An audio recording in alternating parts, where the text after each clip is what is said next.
సాయంత్రము వెంకట్రావుపేట గ్రామంలో చాలా దురదృష్టమైనటువంటి సంఘటన జరిగింది.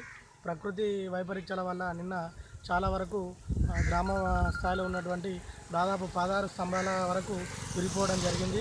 ఆస్తి నష్టం జరిగింది. చాలా ఇళ్ళు అంటే నిరుపేదలకు సంబంధించిన ఇల్లు కానీ గుడిసెలు కానీ చాలా వరకు నష్టపోవడం జరిగింది. అదేవిధంగా గ్రామ స్థాయిలో ఉన్నటువంటి రైతుల దుస్థితి మరీ అధ్వానంగా మారింది. మామిడి చెట్లకు సంబంధించి కానీ పంట కానీ చాలా నష్టపోవడం జరిగింది. నిన్న సాయంత్రం 4 గంటల నుంచి మొత్తం విద్యుత్ అంతరాయం ఏర్పడింది.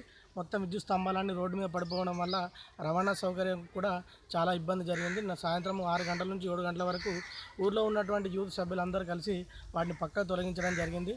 అయితే ఇక్కడ చెప్పుకోవాల్సినటువంటి సంఘటన ఏంటంటే నిన్న సాయంత్రం 4 గంటల నుంచి ఇప్పటి వరకు విద్యుత్ అధికారులు ఎలాంటి దృష్టి కేంద్రీకరించకపోగా ఇప్పటి వరకు కనీసం గ్రామ స్థాయిలోకి రాకపోవడం అనేది జరిగింది. మరి వెంటనే అధికారులు స్పందించి రైతులను ప్లస్ నిరుపేదలను ఆదుకోవాలని మనస్ఫూర్తిగా కోరుకుంటున్నాము. దయచేసి గ్రామ స్థాయిలో ఉన్నటువంటి ఇబ్బందులను అర్థం చేసుకొని తొందరగా చర్యలు తీసుకోవాలని మనస్ఫూర్తిగా కోరుతున్నాము.